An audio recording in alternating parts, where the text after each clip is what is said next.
Hello and welcome into Fantasy Focus Football. Today is Monday, August 8th. My name is Daniel Dopp. I have to tell you something about Field, I swear. Every time. I swear. It's been 2 days. Don't make me come over top of Mike. Okay, I won't do that. Is he helping you out, though? It's muscle memory. It is muscle memory. I'm used to it by now. Intros are tough, though, getting everything set up. Maybe he's helping you out, just interrupting you and getting the flow of the show going. Yeah, totally. One of the things that's my last time for the record. Yeah, we'll see about that. Until tomorrow. Today's podcast is presented by Geico. Switch to Geico and see all the ways that you can say, guys, we're going to talk about a ton of stuff on today's show. We're going to talk about sleepers, busts, and breakouts. We're going to talk about some news. But first and foremost, I want to start here. Miller Lite Mike spent, I think, his entire weekekend by the pool. Is that correct? I did, most of it. You look there was a pool party I went to at someone else's house. Thanks there was for pool. Wait, so you left your pool and went to another pool? I did that. And then came back to your in pool. the neighborhood. Yes, exactly. We were in both pools. Wow. And then we had a parents' night out, too, which is awesome. I mean, Field, you'll get there someday where your kid gets a little older and you maybe go out, all the parents, which is, it's nice. It's implying that I have friends, which is kind of I'll tell you what the most shocking thing is when you do something like that is when you go out to dinner, the bill. You're like, there's what? Oh, it's almost half the price. You're not paying for the 4 kids, people, 5 people, however many kids you have. It's always like, that's really cheap. Date night goes from expensive early in a relationship to cheap late in a relationship. Right, how about that? I learned something from Mike Clay. That's something to look forward to, maybe. I don't know. All right.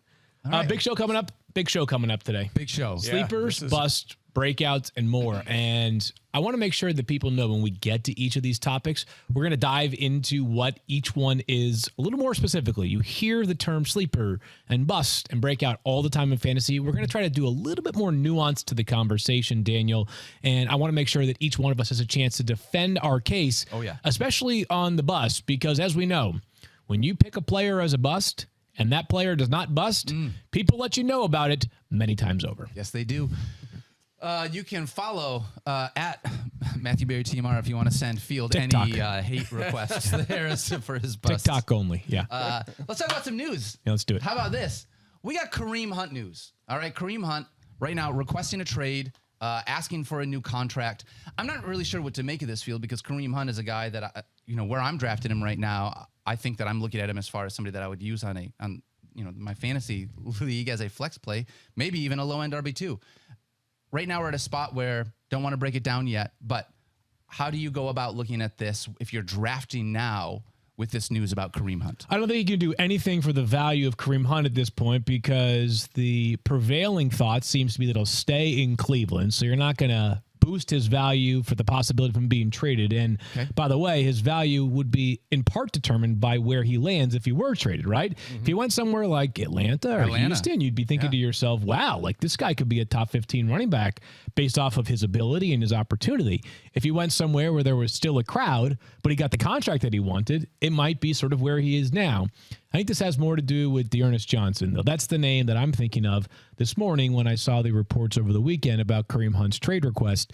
For those that don't recall Dearness Johnson, he was a good player for the Browns last year. He had exactly 100 rushing attempts. He had 531 rushing yards. And if you remember that Thursday night game, and I don't blame you if you forgot it, it was ugly.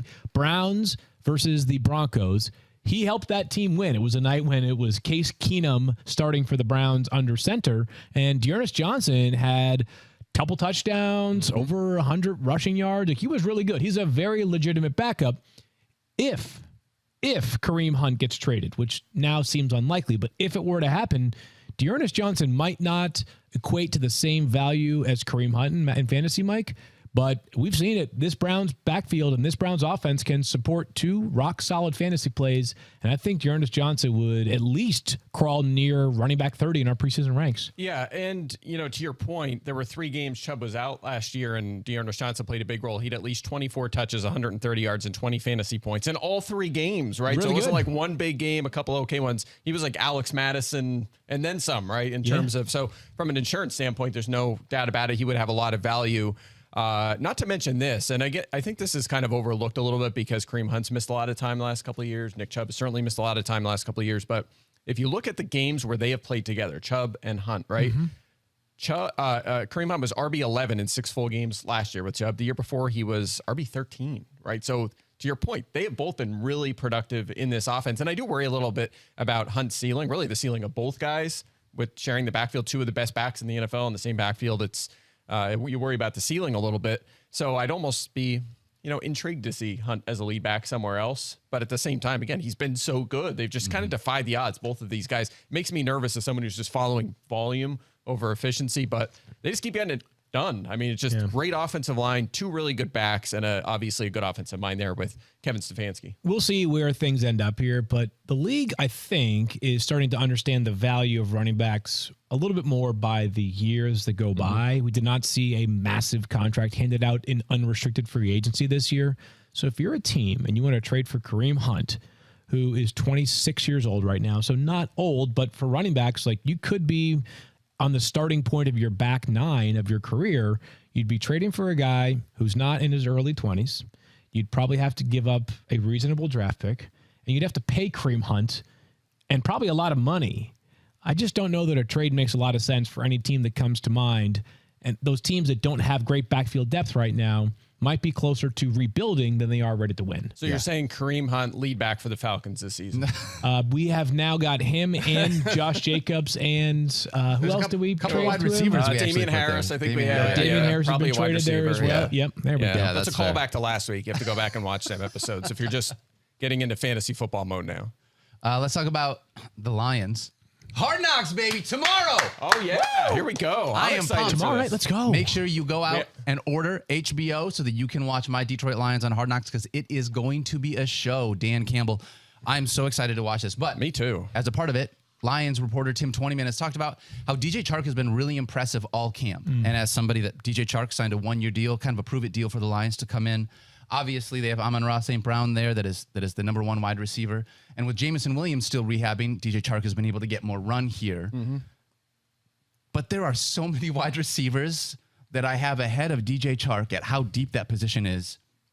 Does this really move the needle for you from a fantasy perspective, Mike? Not really. I mean, he's going in the 12th or 13th round anyway. So to your point, he's just a late round flyer if you want to go that direction. But I worry, early in the season, could he be a wide receiver 3 or a flex if things are going well? Absolutely. I think that's possible. But they didn't draft Jameson Williams just to chill out for the whole season. Now he's coming off the ACL. It's going to be a while before he's out there. Could be a month, 6 weeks, something like that.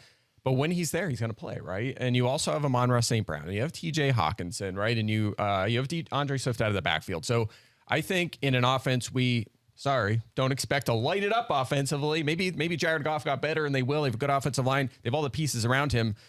I just don't know if there's enough there for Chark to get more than 4 to 6 targets a game. I don't know if that's going to be enough for consistent fantasy. And not enough. Not all targets are created equally. DJ Chark is known for something primarily, which is his speed down the field. 4 to 6 targets a game. If 2 or 3 of them are vertical shots, Jared Goff is a fine thrower down the field, but he's not Russell Wilson. And I just don't expect those targets to be the kind that generally yield like high efficiency results. So I'm with Mike here.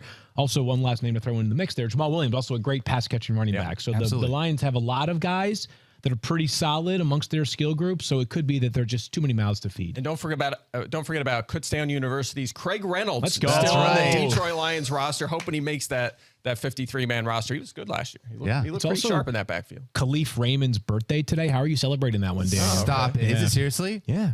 From Holy Cross. Okay. Where my didn't know cousin goes. Her boyfriend plays for the football team. It's a huge deal. I love it. I'm fired up. I got you more even a Holy Lions Cross fan? knowledge than anybody else knows. No, this is amazing. I love it. How do you, again, I just don't know how your brain has all of this useless information. I don't get it. Ask my wife. She's like, are you good for anything? No. Not really.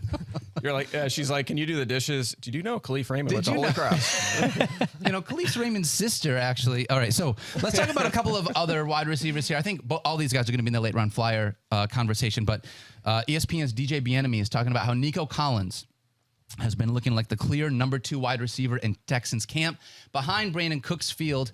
I don't know how pass heavy this offense is going to be or what role the number 2 passing option in this offense could look like, but Nico Collins for you as a late round flyer. What are your thoughts? Really like the player. Super talented guy. Came out of Michigan, huge, 6'3", 215 or 20 plus pounds. I remember being there at the Senior Bowl watching him, and he looked like the best receiver that was there that week during practice. Super smooth when he was on the field before he got a little bit banged up. So I like the player.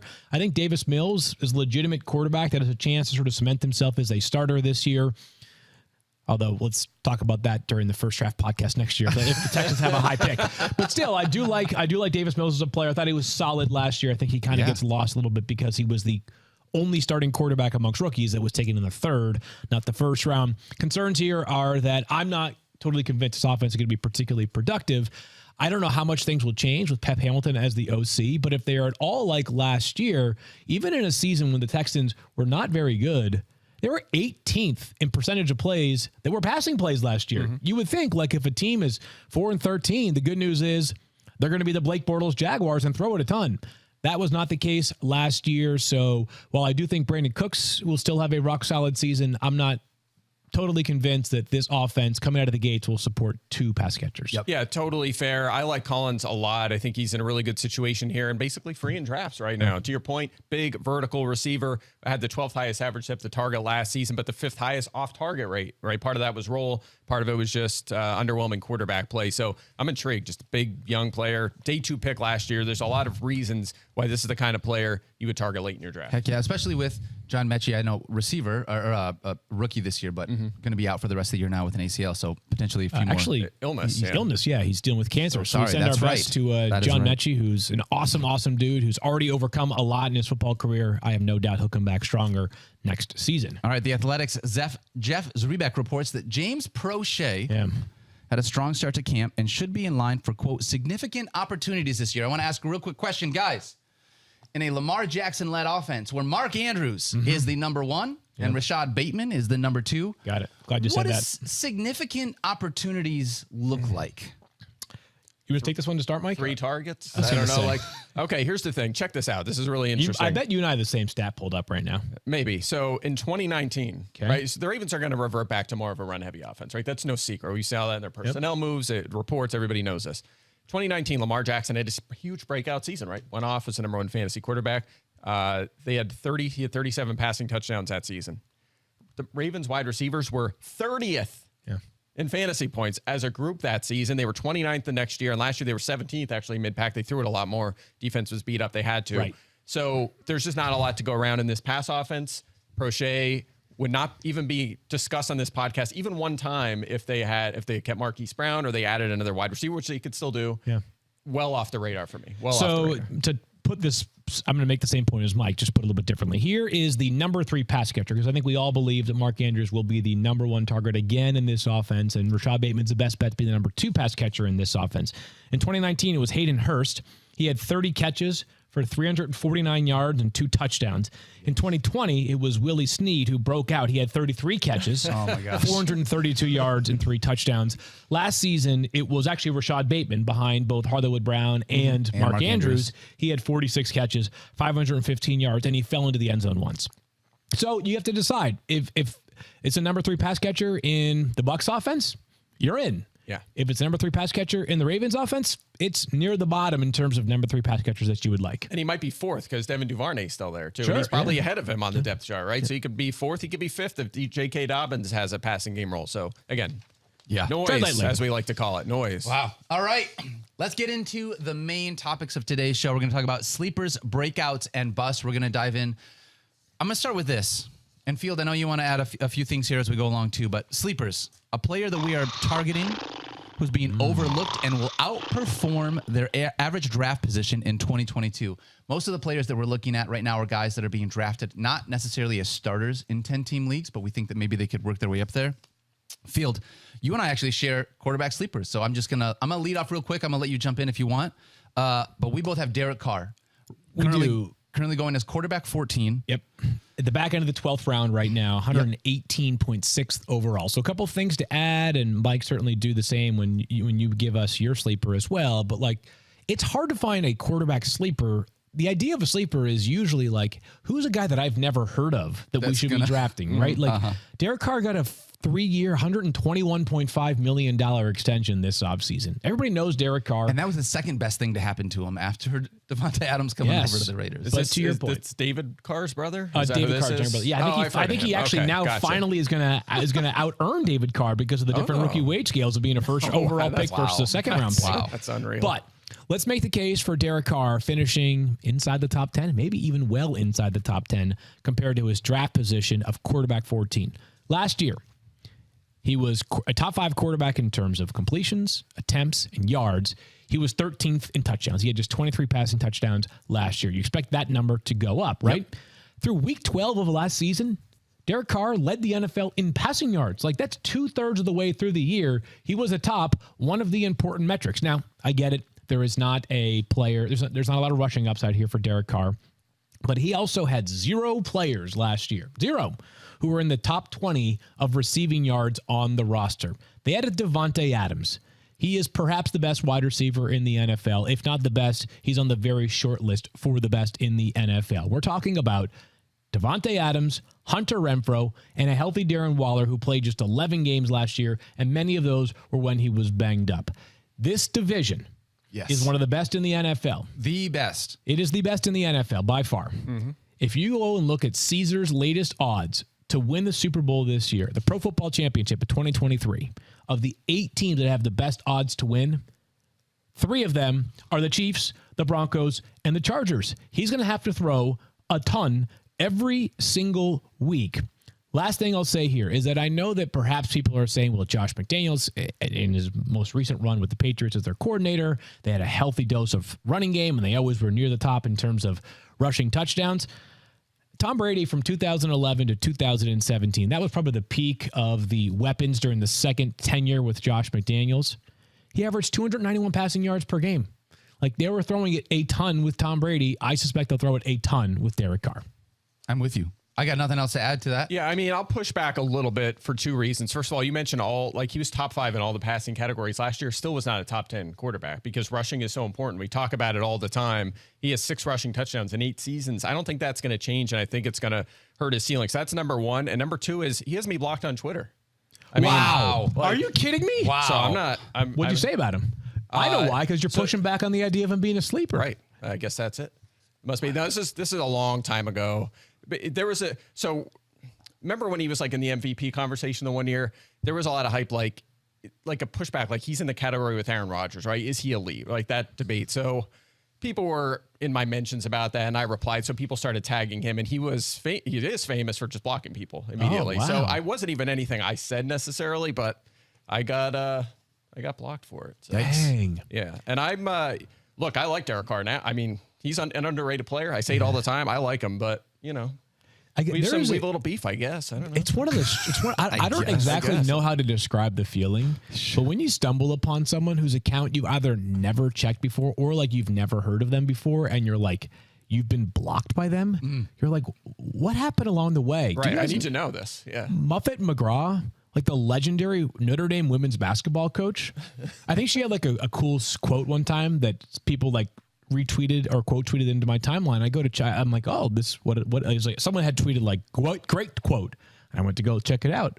Muffet McGraw had blocked me, and I was like, wow. I have nothing but respect for the run that you guys had during your time as the head coach. So if you're out there listening, Muffet, I would love it if Coach McGraw. I would love it if he'd unblock me. I have a PI on retainer. Whenever I see something like that, I send them out to figure out what happened along the way. So they go out and investigate it for me. So I can give you his number if you want. Okay, that would be fantastic. Okay. Right, is it just Daniel? We'll do that. Yeah. All right, Mike, let's talk about your sleeper. Trevor Lawrence. We've heard you talk about him a whole bunch this offseason. Yeah, and I have talked about him a lot. And here, I'm just going to go through the list. 2017. Think about first-round quarterbacks who break out in year 2. Carson Wentz, 2017. 2018, Patrick Mahomes. 2019, Lamar Jackson. 2020, Kyler Murray. Last year, Joe Burrow and Jalen Hurts. I mean, Jalen Hurts was second round. But anyway, Burrow makes the list. Every year we do this, right? We have this elite prospect that comes in. They underwhelm a little as a rookie, I guess, with the exception of Kyler, who was pretty good in fantasy. And then they just go late in drafts. Every year there's somebody like this. And Trevor Lawrence has all the tools. We saw the volume last year. We saw the strong finish against the Colts. He can add value with his legs. Much better system, coaching, pass-first offense, major offensive upgrades. Like half of their offense is upgraded from last season. Wide receivers, Brandon Sheriff, you can go on and on. So he's going in the double-digit rounds. I mean, take a flyer on this guy. If it doesn't work out, you can cut him loose. It's not going to cost you much. If he does make that big leap, which the Jags expect him to, year 2, first overall pick, it's going to be huge for fantasy. He could be an every week starter. He has that ceiling. He has an elite ceiling. So kind of a no-brainer, especially if you look at recent history of first-round quarterbacks. You want to push back or no? No. Okay. No. So I posted my first TikTok ever one time, and Trevor Lawrence responded, and he was like, "You use too much gel." So I'm not gonna lie, Field. I was talking to my mom over the weekend. What? At Mama Dopp, who watches the show. One of the things that they talked about in chat apparently on Friday was yours and my hair to product ratio. Ooh, yeah. And the way that I have a lot, like I'm kind of like those helicopters that fall from the tree where like if a tornado came around, like it would just grab my hair and spin me around like this, right? If a tornado came around, it would just plant you right into the side of a barn. But I think you'd be perfectly fine because your hair just wouldn't move. I mean, it would just keep you safe. Like a lawnmower effect more for me. It might just trim like a half an inch off. Yeah, from that standpoint. It usually stays in the same spot I thought about this a lot. I did think about it quite a bit. I also thought about A.J. Dillon quite a bit as we move ahead to running back sleepers because I asked Rosie last night to pull up pictures of this man's thighs. I don't know how many times you ask your significant other to look at other men on the internet. But She asked you night, to do the dishes, and you said, I was like, you know Google what, babe? A.J. Dillon's thighs. Do you know A.J. Dillon? Do you know how big his thighs are? So we did that. Field, is that why A.J. Dillon is one of your sleepers is because his thighs are just so huge? Definitely a part of the equation. He's the mayor of Toon County is A.J. Dillon, which you have to respect that as well. But this is a guy who led the Packers in rushes and rushing yards last year, right? The workload is legitimate. Over his last 10 games, he had 159 total touches. He had 50 or more rushing yards in 7 of those 10 games. He got involved in the passing game. I have no doubt that Aaron Jones will be the better pass-catching running back for the Packers this year. But the carries might go up for A.J. Dillon, A, because he's a really good player, and B, because they might need Aaron Jones to play more as a pass catcher this season, part of the reason why I am bullish on him. And he led the Packers in goal-to-go carries last season with 18. That's important, right? We like guys that get the opportunities near the goal line to score touchdowns. And I think there's actually way more meat on the bone this year. How about this? Since the start of 2020, Devontae Adams has 12 touchdown catches from 5 yards or in. So some of them are 5, some of them are 1 yard. Like he is an elite goal line receiver if such a thing exists. Those 12 are more than any other player in the NFL. That element of their offense now is in Las Vegas. The Packers might just be slightly more run heavy at or near the goal line. And I think the best bet to get those goal line carries, or at least the majority of them, is A.J. Dillon. Yeah, I think that makes a lot of sense. I do worry about the fact that he played a pretty big role last year. We just saw the graphic. He had around 180 carries last season. Played very well. Receiving efficiency was terrific. Still had 10 weeks where he was 30th or worse at running back because Aaron Jones is there, and he's going to take a lot of that passing game work and a chunk of the carries, and he's going to, he have a 4-touchdown game last year, did Aaron Jones, right? He's very good as well. So I worry about his ceiling a little bit, but very great insurance back. And honestly, I saw what he did to that mascot a few weeks ago, so I'm not going to say anything too negative here. I don't want to get in his mouth. I like A.J. Dillon. Yeah. Also, he's 250 pounds and can catch the ball, so that's I would say the last thing positive. I should have said this from the start, but the last thing on running back sleepers is that there aren't too many guys that are outside the top 30 of our rankings that we're like, hey, this guy could explode, be an every down player, has a ton of receiving upside, plays behind a good offensive line, could rush for 1,200 yards. That's not the sleeper in running backs, right? The running backs, we're talking about guys who are outside the top 30 that if they finish as RB 18 to RB 22 this year would be a really good value. And A.J. Dillon is RB 32 in terms of ADP right now. He could finish as a top 20 back by season's end. It may be that there is a bit of an up and down nature to him because he plays in a two-man backfield, but I could also see it being a little steadier this year because I do think the Packers are going to be more run-oriented this season. Mike, who you got? Who do I have? I have no secret here. We talked about him last week, and I took flack from our old friend Matthew Berry on Twitter for this you're going last week. down this road again. Yeah, huh? I'm going with Miles Sanders here. No, not for your bust. Who do you have for your running back sleeper? Miles Sanders. Wow. Okay. Miles Wow. Sanders, yeah. Wow. Yeah, so I'm taking it from all directions. All right. Miles, come on, man. Come on. You got to do this for me this year. Look, he's been an effective back. We've talked about this. He's been top 15 in yards per carry all 3 seasons. It's not a coincidence. The Eagles led the NFL in rushing touchdowns last season. He is their lead back. And I feel like we'd have a different conversation if he had 5 or 6 touchdowns, which was his opportunity. It's easy to say, well, Jalen Hurts takes all those carries or Boston Scott does or anyone else. But Sanders got them. He just had some bad luck. We see this all the time. I've talked about this a million times. Sometimes it just goes that way, and the next year they bounce back. They go from 0 touchdowns to 8 or 9 touchdowns. It happens. So he's still their number one back. I'm not overly intimidated by the secondary running backs. I think he will be the guy, and I think he gets back on track. I'm not saying like RB9, sure. But to your point, if he finishes RB18, something like that, you're going to be happy with him as your RB2. I'm going to throw another name out there. Chase Edmonds, right now going as running back 36. I want you to remember this. Last year, he played behind James Conner. James Conner scored 18 rushing touchdowns, and Chase Edmonds was still running back 26 on the season. Now he's in Miami. He's no longer behind James Conner.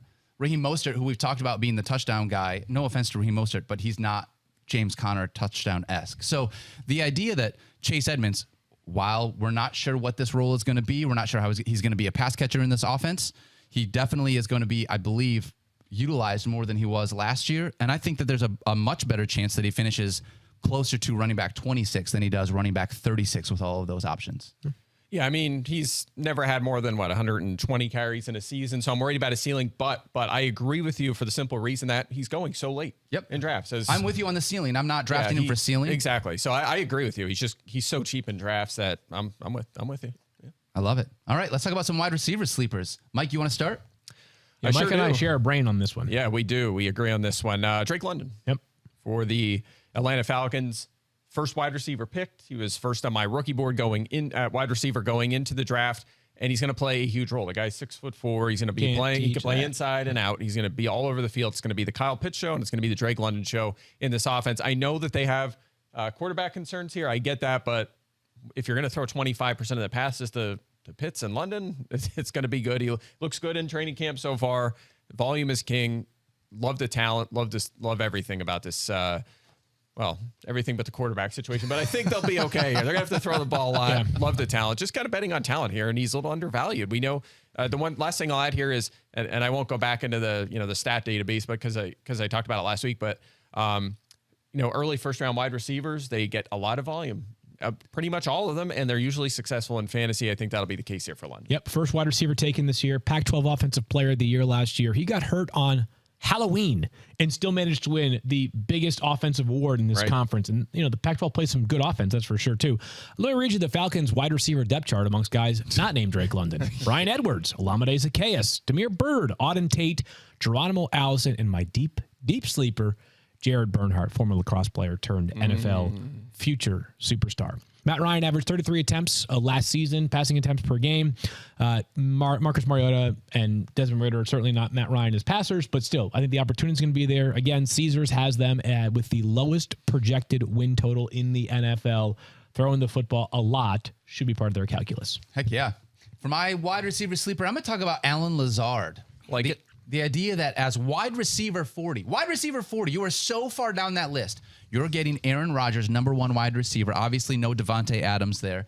And I'm not scared of Sammy Watkins or Randall Cobb. Right now, I'm not all that worried about Romeo Doubs or Christian Watson because they're rookies. I mean, they just haven't had time to be able to develop with Aaron Rodgers from that standpoint. So you're telling me, and I understand, we haven't seen it from Allen Lazard. He's coming into his 5th year. I would love to have seen more at this point. Yeah. But for anybody in that Packers offense, I'm going to take a shot on Aaron Rodgers, number one wide receiver, and I'm getting him, in the 11th round? The 11th round. So that's a guy that I can look at as an easy late flex play and has so much more upside than I feel like where I'm drafting him at wide receiver 40. I only have one pushback, and Mike, you can maybe split the tie here, is that he might be the Packers' number one wide receiver. Is he that good of a player? He's a 6th-round pick who's been fine in 4 years. I don't think he has to be because, and I hear you, I think the upside might not be there. He might not be a guy that can be a top 12 wide receiver, but just based on volume with everything that he could be this year in the offense. Yeah, I think he's solid. I think he will just be a consistent guy. Yeah, I think that's very much a fair concern, which is why we don't have him ranked top 20. Yes. Because if we knew he was a good player or a high pedigree player and he was Aaron Rodgers' number one receiver, we would be taking him maybe top 12. I mean, obviously that's where Adams was. I will say this, last year, Lazard, even with Adams there, right, and even Valdez-Scantling there, had 12 end zone targets. That was 8th most in the entire NFL. And you just talked about Adams and all those vacated targets near the goal line. I just think this is going to be right place, right time for Lazard, and he's going to end up as a top 30 receiver, maybe even higher than that. The guy, if you told me right now you're from the future and you knew he scored 12 touchdowns this season, I'd be like, totally see it. I could totally see that. That would be a massive sleeper then. Well done. Yeah, because Aaron Rodgers is going to throw 35 probably. He averaged 16.1 points per game in 6 games that he had 6 or more targets. With Devontae Adams gone, I'm imagining that he's going to have that kind of workload. But we'll see. All right, Field. Oh, no, it's me. I'm going to talk to you guys about our friends over at NerdWallet. When it comes to choosing the top running back, wide receiver, or cornerback, even which defense is right for your team on any given week, you know where to turn. But when you're trying to decide on the right credit card for your wallet, the right mortgage lender for your dream home, or the right savings account, where do you go? The nerds at NerdWallet are here to help you make your smart financial decisions. NerdWallet is a personal finance site run by money nerds. Think people who are as obsessed about personal finance as we are about fantasy sports. Let's say that you're looking for a new rewards credit card. You know what I mean? NerdWallet can help you find and compare cashback cards side by side. So that way you can feel confident choosing the one that suits your spending. You can think of them like your weekly wide receiver PPR rankings, but you're comparing them to top credit cards that work for you. So are you ready to make a financial decision? Compare and find top credit cards, savings accounts, and more at nerdwallet.com. NerdWallet, the smartest decision for all your financial decisions. NerdWallet Compare Inc. NMLS 1617539. NerdWallet is not an investment advisor nor an investment broker. Information is for educational purposes only. Geico asks, how would you love a chance to save some money on insurance? Oh, well, no. Of course you would. After all, who doesn't love a great deal, right? And when it comes to great rates on insurance for all things in your life, Geico can help. Like with insurance for your car, truck, motorcycle, boat, RV, even Mike Clay's pool. Even help with homeowners insurance. Homeowners, condos, or renters coverage. You could save even more with a special discount when you bundle your coverages. Plus, add the easy-to-use Geico mobile app, available 24 hours roadside assistance, and more. And choosing to switch to Geico becomes an easy choice. Switch today and see all the ways you could save with great rates and discounts. It's easy. Simply go to geico.com to get a rate quote or contact your local agent and get started seeing how much you could save.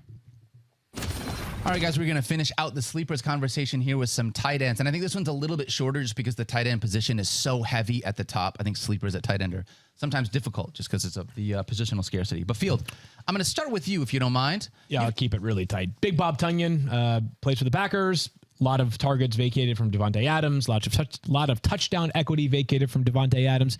He had a double-digit touchdown season just 2 years ago. Obviously, that's hard to sustain, but good red zone threat. Give me Big Bob. Opportunity. Yep. Okay. Mike. Yeah, like I'm going Pat Freiermuth, who I think overshadowed a little last season because of Kyle Pitts, but Pat Freiermuth scored 151.7 fantasy points. That is the 10th most ever by a rookie tight end. Yeah. So very impressive. And he also spent a month behind Eric Ebron, too. So pretty nice season, very effective in the touchdown department and the efficiency department. So I know they have quarterback concerns. I think the volume will be there, and the touchdowns will be there even for a tight end one season. I'm going to take Cole Kmet, a guy that I think saw a lot of targets last year, expecting the next step from Justin Fields. And by the way, he was one of only 2 players in the NFL with 90-plus targets and 0 touchdowns. That positive touchdown regression is going to come on hard this year with how many looks he's going to get in that passing game. I think that he is a nice sleeper there at tight end. Agreed. All right, let's talk about some breakouts here. And breakouts. What? A player, rookies included, who will rise up with career best numbers in 2022 and make a huge impact. Field Yates, I'm going to start with you talking about quarterbacks. Where are you going to go with your quarterback breakout here? Yeah, so Joe Burrow was perhaps the fantasy MVP amongst quarterbacks last season. He finished with a blistering pace to the regular season, and that carried into the playoffs. So a lot of this is just banking on Joe Burrow, which seems like a good investment to make with your money, as it were. And Joe Burrow is not Tom Brady in experience or accolades. He's also not Tom Brady in terms of statuesqueness as a runner. So I think, though, that Joe Burrow can have some Tom Brady-like fantasy weeks this year in the sense that the Bengals have one of the best wide receiver trios in the NFL. Yeah. They've got an awesome pass-catching running back in Joe Mixon. The weapons are simply ridiculous here in Cincinnati. If he throws for 5,000 yards and 40 touchdowns this season, wouldn't surprise me. Maybe the weekly upside is not as great as weekly floor is not as great as others because of the lack of rushing, but there might be 200 rushing yards mixed in over the course of the year. I love Joe Burrow. How's that for my justification for Joe Burrow being a quarterback breakout this season? Hashtag analytics. Yeah, That's right. I like it. I went through all those stats to give you this. Yeah. Well, I'm not going to say anything because this is going to get awkward when we do busts later. So I'll just leave it there. Wow. A little foreshadowing. So we'll leave it at Joe that. Burrow's going Mike, who you got for your breakout? Crap out of you on Twitter. He's blocking me right. He's probably watching this. He's Right blocking, now, he's blocking definitely all, not watching all this. Of it. No. No, he's not. No. So mine is Trey Lance. Trey Lance. As a guy that I think has substantial, I mean, talk about floor, the way he runs the ball, he has a pretty good floor. And obviously a high ceiling as he enters his second season. Look, we saw him play significant snaps in 3 games last season. 2 of those games he had a pair of passing touchdowns, which again, you're expecting so much rushing production, but he had multiple passing touchdowns in 2 of those games, and also had 161 rushing yards on 31 carries. That is an unbelievably high number. We don't expect that 10 carry per game pace necessarily, but it could. I mean, he could. He can have 180, 190 carries for sure. The guy is obviously raw at the NFL level, but it may not matter. He can be a below average quarterback overall and still be an elite, honestly, fantasy quarterback. And you know what the proof of that is? Jalen Hurts last season, right? He was outside the top 20 in pretty much all passing categories of 16 passing touchdowns, was number 1 in all the rushing categories, and was a mid-range quarterback 1. So I think Lance is set up very well for a breakout. Oh, and Kyle Shanahan, pretty good coach. All of his offenses are good. Yeah. Yeah. I'm going to take Trevor Lawrence. Mike, I know you already talked about him in the sleeper conversation, so I don't want to go over a ton of things all over again. But 8 games in which he had 5 or more rushes last year, on top of the way that he just got stronger towards the end of the season, became more consistent with his passing. I really like the idea of him being able to break out, in part because of all the stuff that you already said earlier in the show. Agreed, sir. I like you. Running back breakouts. Mike, we're going to start with you. Where you have Bresean Hall as a breakout. Going with a rookie. I am going with the rookie here. I think he's, again, they have Michael Carter in that Jets backfield. I get that. It's going to limit Brees to some extent, but he's going to be their lead rusher. You know, he's going to be their main goal line back. He can be involved in the passing game. I think this offense as a whole will be a little bit better. But I mentioned this stat last week. He has an NCAA record. He scored a touchdown 24 consecutive games to end his collegiate career. That is a record. He also had 93 catches in 3 FBS seasons. He runs a sub 4.40. There's just so much to like about this guy. He's as running backs go, an outstanding, borderline elite prospect if you look at his collegiate efficiency. Love him a lot. I think he makes a big leap in his first season in the NFL. I'll go with Cam Akers, who has his first full season. We project as a starting running back. Last week we talked about Darrell Henderson because Sean McVay said I view it like we have 2 starting running backs. Our friend Lawrence Jackson Jr., find him at Lord Don't Lose on Twitter, did some code breaking from when Sean McVay made previous comments to this effect, and they proved to be an outright lie. Yes. Sean McVay loves to commit to a single running back during a game. Cam Akers is a better player than Darrell Henderson. If he's healthy, he's going to be the guy. If you go back to the final 6 games, you include the playoffs during his rookie season, when he finally got a chance, he averaged well north of 20 carries per game and had multiple 100-plus yard games. He's just an awesome player and one of the best offenses in football, which should equate to some touchdown equity near the goal line too. Yeah, probably one of the most underrated players consistently all through the fantasy offseason so far. I agree. Just got to stay healthy. That's all we're looking for. My running back is going to be James Cook, right now going as running back 39. We talked about him a little bit earlier last week when we talked about the Bills. I think for me, it's the idea. I'm drafting a running back at 40. The Bills have never had a running back, I don't believe, like James Cook, someone with his pass catching ability. They've never really utilized a guy like that. And I'm excited to be able to see, especially with Zach Moss, it feels like no longer one of the main parts of that backfield. Him and Devin Singletary, I'm looking for James Cook to be able to take over and really become a big part of that passing game. And or if Devin Singletary gets hurt, James Cook is in line for a huge workload on an offense that's going to be awesome. So for me, I'm drafting a running back 40 in the 14th round, that based on what could happen on that team, I think he just has a lot of positive upside. Yeah, the Bills, I mean, obviously on the cusp of a Super Bowl win, and they're very close. They were last year. They knew that going in the offseason. They made moves to get over the top. And one of the things they identified was we need a pass catching back. They tried to sign J.D. McKissick. It didn't work out. They drafted James Cook, who fits into that mold perfectly. And you're right. If Devin Singletary, who has not missed a game the last 2 seasons, which is very hard to do in the pros, it's going to be hard to project that again for a 3rd straight season. If he misses time, maybe Cook does get 12 carries and 6 targets a game. And is it on the RB1 radar, honestly, in this offense? With 6 targets, I might like him as an RB1. Yeah. Right. I might be reading in a little bit too much, but the idea that the Bills went out and specifically tried to get J.D. McKissic, were spurned about J.D. McKissic, and then went out in the draft and drafted a running back so early that does that is like, I can't see a way that they don't try to use this guy's skill set. Yeah, I mean, the only pushback to that would be that they're so good. They don't play from behind that often. And designed running back passing game opportunities have been limited over the last 4 years. Maybe Ken Dorsey injects more of those because of James Cook, but that might be a move that pays off when you're playing against Kansas City in the playoffs more so than it does when you're playing against a regular season game in October when you're up 37-6 in the fourth quarter. I just want James Cook to be utilized in that screen game, and I get Josh Allen coming out as a blocker at 6'6", 240 pounds. I mean, sweet, come on, man. All right, let's talk about some wide receiver breakouts. Speaking of the Buffalo Bills field, seems like everybody has just been on Gabe Davis this year. Still think there's a chance that Gabe Davis is a breakout candidate here. Yeah, totally. And sometimes you got to grab the low-hanging fruit, right? There's 186 targets vacated from Cole Beasley and Emmanuel Sanders being cut or departing, which we think Emmanuel Sanders is going to play somewhere else this year if he does play football. And then he scored 4 touchdowns in the playoff game. He won't do that very often, maybe not ever again in a single NFL game, but it's a reflection that he's very talented. He's big. He's going to be really tough to cover in the red zone. You play with Josh Allen. If you're the number 2 wide receiver, by default, you're going to have my attention. So I think Gabe Davis, if he finishes with, Mike was saying this about Alan Lazard earlier, if he finishes with 12 touchdowns this year, I'm not going to bat an eyelash. Agreed. So I think just because, again, I know everybody's been talking about him. I know everybody's had a take on Gabe Davis. Sometimes fantasy football is really complicated. Sometimes it's not. Super talented guy, played with one of the best quarterbacks in football, entering his 3rd pro season when you expect a big leap just because of development. I love Gabe Davis this season. Yeah, he had 35 touches last season, and he was 8th in the NFL in end zone targets. It's absurd. Crazy. It's just unreal. Absurd. I agree. I have him projected top 10, maybe borderline top 5 in touchdowns this season just because of that role in that offense. So I'm with you.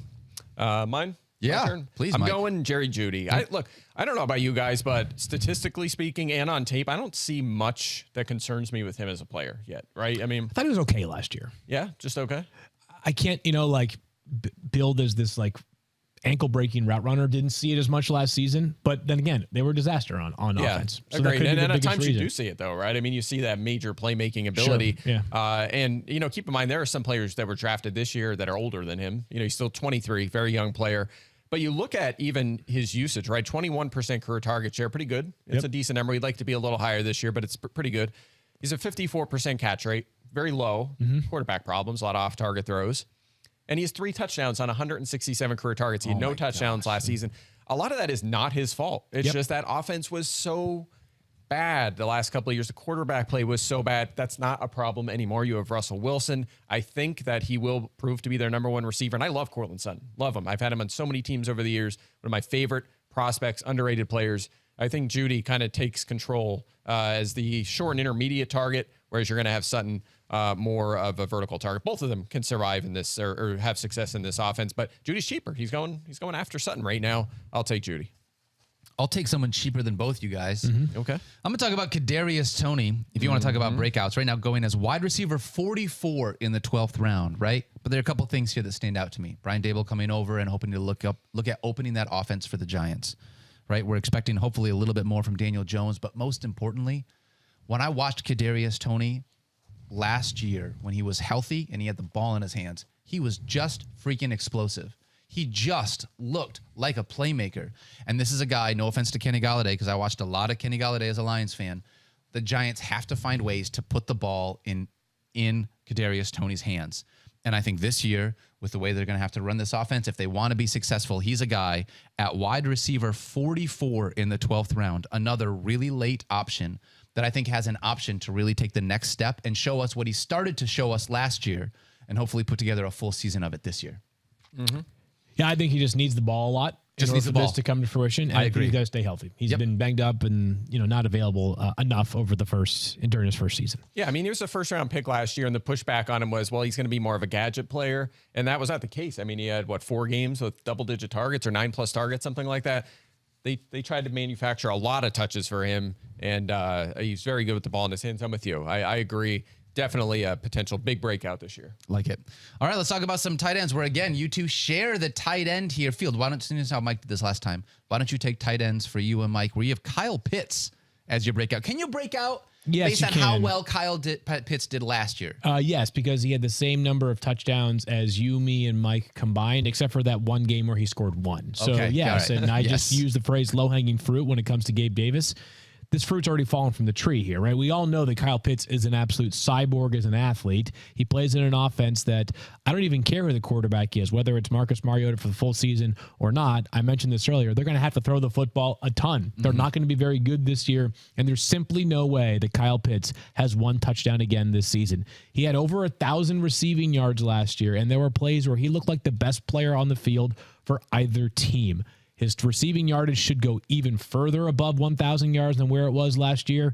And even if he has like 5 touchdowns this year, which feels to me like a very modest amount, you'll see the improvement that is needed for him to break out in fantasy football terms. Yep, Heck yeah. I agree 100%. Number 1 in average depth of target as a rookie last season. He was top 6 in routes, targets, and fantasy points. And again, I can't stress this enough. As a 20-year-old rookie tight end, which is such a hard position, we've seen over the years, even the best tight ends in the NFL, it takes a while. Like you might be age 25 before you really break out. He did that at age 20. Yeah. The guy is just on another level. There's a reason he went so early in the draft last year. I'm with you 100%. The only thing is he's going early. It's tough. I mean, he's third round to ADP? Yep. I mean, it's a tough pill to swallow with the other values at that position, but he could easily pay it off. We could be talking about him this time next year as a first-round pick in drafts and season-long drafts. Based on how he turns out, yeah. My tight end breakout this year is Dalton Schultz. I'm going to be talking about Dalton Schultz had 11 games with 10-plus fantasy points last year. If I'm getting double-digit fantasy points from my tight end position, and again, drafting Dalton Schultz in the 7th round, I'm thrilled with that. I think there's also more meat on that bone, especially with the fact that Michael Gallup and James Washington are both out to start the season. They're going to have to utilize him a lot in the passing game. So give me Dalton Schultz, a guy that I like as a breakout to take the next step this year in comparison to what he was last year. So I kind of think the breakout was last year. Yeah, agreed. But that's okay. Well, okay. How many? Like, there's only so many guys that you can talk about breaking out. But Kyle Pitts. Let's talk about him again. Okay, that's fair. I think Dalton Schultz broke out last year. I think he can break out even further this year. All right, so you have him ranked ahead of Travis Kelce and Mark Andrews then? I do not. But I do think I have Dalton Schultz as tight end 6. I think there's a very good chance though he finishes ahead of either George Kittle or Darren Waller potentially. I could see that for sure. I could definitely see that. Yep. So I'm just giving you a hard time. I'm giving you a hard time, agree. Mike. He's a mid-range tight end 1, right? Well, I think we all agree. That is There's true. upside for a little more. We should end the show on Debbie Downer mode and talk about busts. Let's do that in a second. But Mike, tell us about Miller Lite first. I'm going to tell you. I'm not going to tell you about that. I'm Yeah, going to tell you about ZipRecruiter. ZipRecruiter That's first. what I'm going to tell you about. Sorry, I read the wrong script. You know what, Field? Sorry. It's amazing the first time you discover something that really made an impact on your life. Like this ridiculous job Field and I have. Yeah, it's crazy. Field and I have. Where we get to hang out with buds like Damien and talk about football for a living. Guys, I'm right here. What if the same thing could happen to you with your job? I would love it. Do you have a job, Daniel? No, apparently not. I know where you can go to find one. What if there's an awesome job out there that was made for you? Well, thanks to ZipRecruiter, that job is easier to find than you think. ZipRecruiter works for you to make finding a job easier. Like a personal recruiter, ZipRecruiter sends you jobs that are a great match for your skills and experience. They can also help you discover new job opportunities that are the right fit for you. No wonder ZipRecruiter is the #1 rated job site by G2, excuse me. Are you ready to find a new or better job? With ZipRecruiter, that job could be right around the corner. What job will ZipRecruiter help you discover? Find out at ZipRecruiter.com. Again, that's G2. Sorry, I was reading a magazine earlier. Yeah, definitely. Summer is all about outdoor cookouts, meeting up with family, and determining the draft order of your fantasy football league. And you know what that means? Plenty of Miller time. The delicious taste of Miller Lite is what summer is all about, no matter what you're doing. And with just 96 calories and 3.2 carbs per 12-ounce serving, it's the perfect light beer to sip on all summer long, especially when you're poolside. Oh, yeah. In a world of endless scrolling through delivery options, you know what you're getting when you get a Miller Lite. It's beer. It's for those who actually want to taste their beer, because light beer should taste like beer, not like water. This summer, have more fun with beer lovers' light beer, the great tasting 96-calorie Miller Lite. There is literally nothing like that first sip of an ice-cold beer on a hot summer day. Well, other than maybe landing your first overall pick in your fantasy draft. But you get the idea. The whole point is Miller time for me is whenever I'm around those that I care about and doing the things that I love the most. So next time you're getting ready to enjoy cold ones with your crew, go to millerlite.com/FFF to find delivery options near you. That's millerlite.com/FFF. Or you can pick up some Miller Lite pretty much anywhere they sell beer. It's Miller time. Celebrate responsibly. Miller Brewing Company, Milwaukee, Wisconsin. 96 calories and 3.2 carbs per 12 ounces. All right, we're talking about quarterback busts now to end out the show. Yeah. Field, you and I have the same bust, and I'm just going to let you handle it if you don't mind. Sure. Yeah, that's fine. So we have Aaron Rodgers. And let me be clear. Let me get out of the gates and say this. Aaron Rodgers is going to be really good this year. He is going to be totally fine if he is your starter. I am not suggesting that Aaron Rodgers, your starting quarterback, is going to be a problem. Yes. There are very, very, very few bad options in the top 10 for quarterbacks. Finding a bust in the top 10 is extremely difficult. Here is the case for why Aaron Rodgers could regress from the level that he was at for the past 2 seasons when he literally won NFL MVP. We all know the wide receiver question mark. Davante Adams is gone. And while we are enthused by the hype surrounding Romeo Doubs and even Allen Lazard to a degree, and Sammy Watkins is back healthy and making a couple of plays, all of them are much more questions than answers at this point. It's just the way it works. Aaron Rodgers does not have massive rushing upside. He has under 200 rushing yards in the past 3 seasons. And over the past 3 years, he has just one quarterback sneak for a touchdown. Every other rushing touchdown has been a scramble. So you could make the case that, hey, he's good enough to scramble for rushing touchdowns. Or you could also say that quarterback rushing scramble touchdowns are a bit fluky when you're not Lamar Jackson or Kyler Murray or an elite athlete. This could be sort of like where they were a couple of years ago. Over the past 2 seasons, though, when he's been NFL MVP and throwing for like 40 touchdowns on average, they've been 12th and 13th in passing attempts. What if the efficiency drops just a little bit because you are not throwing to Davante Adams 150 times over the course of the season?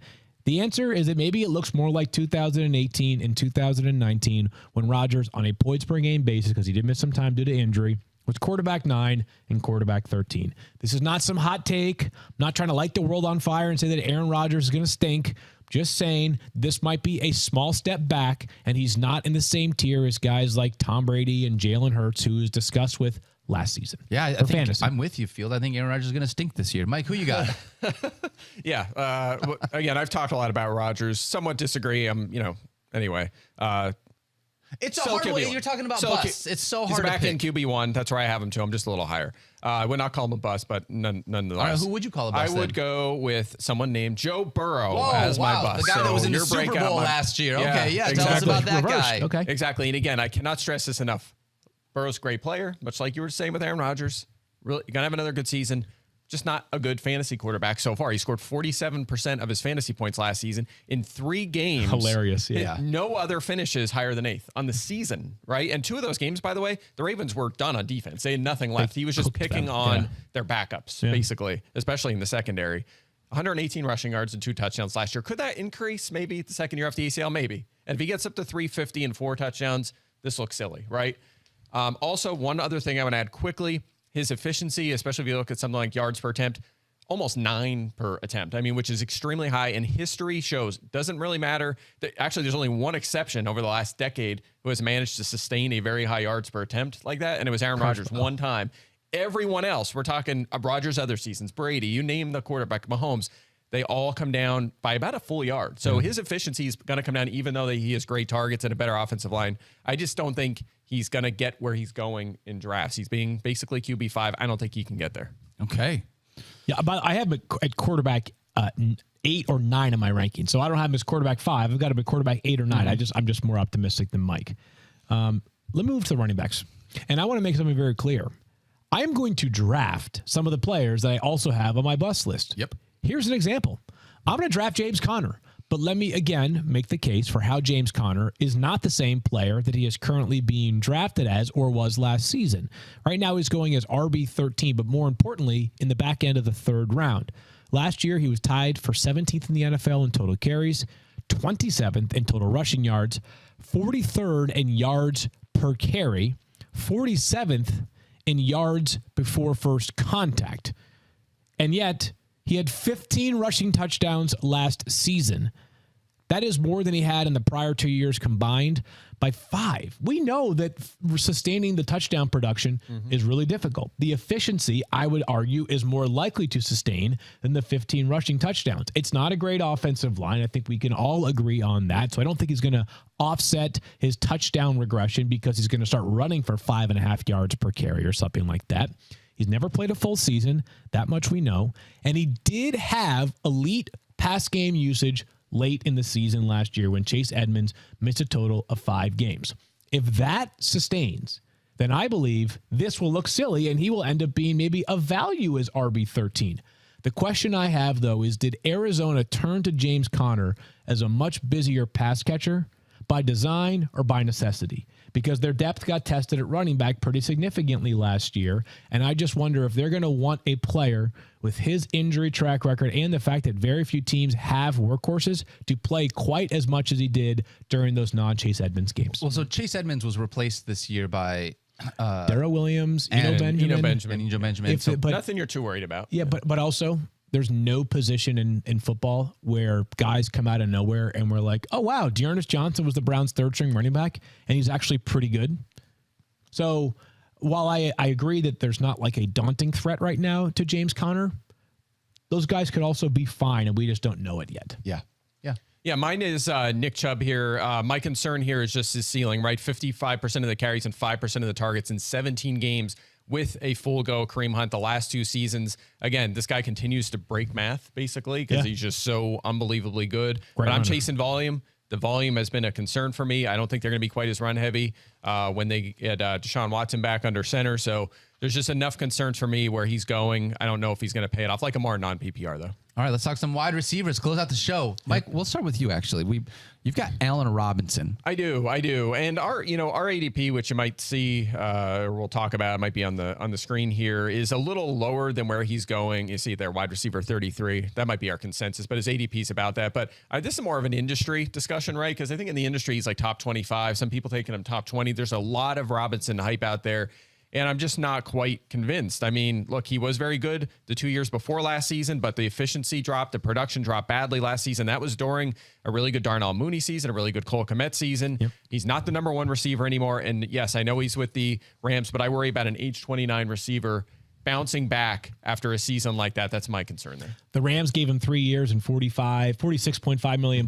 By the end of this year, it's either going to look like a massive steal or a massive overpay. I'm convinced of that, right? Because he's either going to be really good and exceed where he was last season, or he's going to be the same player he was, and we're going to be like, oh, maybe Allen Robinson just regressed because not every player ages the exact same timeline. Exactly. Yep. I think my wide receiver bus a little spicier because of the name value here and where he's being drafted. Again, I'll draft this player at some point. I promise you that. It's DK Metcalf, who's going right now as wide receiver 18, top of the 6th round. So last season, and Russell Wilson was not available for all of it, but last year there were just 7 games in which he scored over 15 fantasy points. Again, that was with Russell Wilson in 13 and a half of those games. In the games in which DK Metcalf did not score a touchdown, and we know that DK Metcalf is very good at scoring touchdowns, he averaged 8.82 points per game. Volume was not his friend, as he had 0 games with 7 or more catches last year.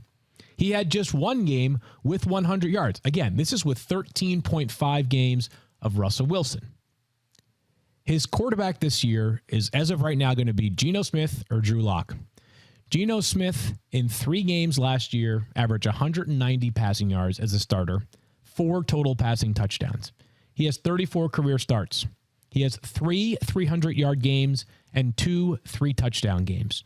Drew Lock has 21 career starts. He has 2 300-yard games and 2 3-touchdown games. This passing offense is taking a big step back this year. I think we can all admit that. And over the past 2 seasons, if you are looking at teams in the bottom 8 of total offense, there have just been 2 wide receivers that have finished inside the top 20. By the way, it was last year, Brandon Cooks and DJ Moore, who are wide receiver 18 and 19. he needs a lot of things to go right to pay off in value, in my opinion. I think he needs Jimmy Garoppolo to land on the Seattle roster. I hope so, because we love Tyler Lockett, who's 29. He's getting a little older. DK, we want to. He's just so good. He's big, superhuman. I want them to get Jimmy Garoppolo because we know he can get his receivers the football, right? That's what we want. So I hope that happens to bail these guys out. The very obvious counterpoint to my take right there is this. DK Metcalf rules. Yes. This guy is awesome. He's one of the best players in the league. He's one of the most explosive receivers I've ever seen. He just got 3 years and $24 million per year, and he's worth every last penny of it. That's the counterpoint. It's just the quarterback's really concerning. I actually made the mistake once of asking Rosie to look up shirtless photos of DK Metcalf and AJ Brown standing next to each other. I don't know why I keep doing this myself. I don't know, but I mean, AJ Dillon's thighs and that. Yeah, just say damn. I'd be like, hey babe, why don't you go out and check out Runner Renfro? Let's just look at Hunter Renfro for a little while, just to make me feel a little bit better about myself. All right, my last one. I'm going to keep this really quick. Amari Cooper. I feel like you don't have to say a whole lot about this, but he had last year the lowest catch rate of his Cowboys career last year. Now he moves to a team with even more question marks at quarterback. Not sure what's going to happen with Deshaun Watson.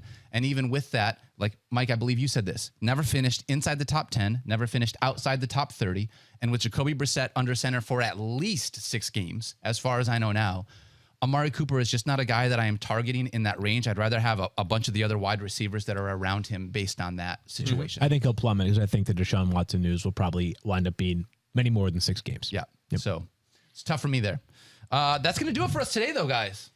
This is a big show. I hope people listen thoughtfully to these sleeper, bust, breakout picks. And I'm not that we don't prepare for every show, but like this weekend was a deeper dive in Monday prep because you don't want to do a disservice to people by just throwing a scorching hot take out there to generate heat and interest. Exactly. Like, we're doing it because we're trying to throw a little bit of a warning sign up. But just to reiterate, I'm going to draft every single one of the players that I have in my bust category in some league. And some of the guys that we all love aren't going to wind up cashing in like we hope them to. And I'm going to draft basically everyone that we're going to talk about tomorrow from the Chiefs and Raiders as a part of Double Trouble. Sign me up from all of those offenses. It's going to be a really fun show. So, guys, thank you so much for hanging out with us today. My name is Daniel Dopp. He's Field Yates. This is Mike Clay. We'll be back tomorrow at 11.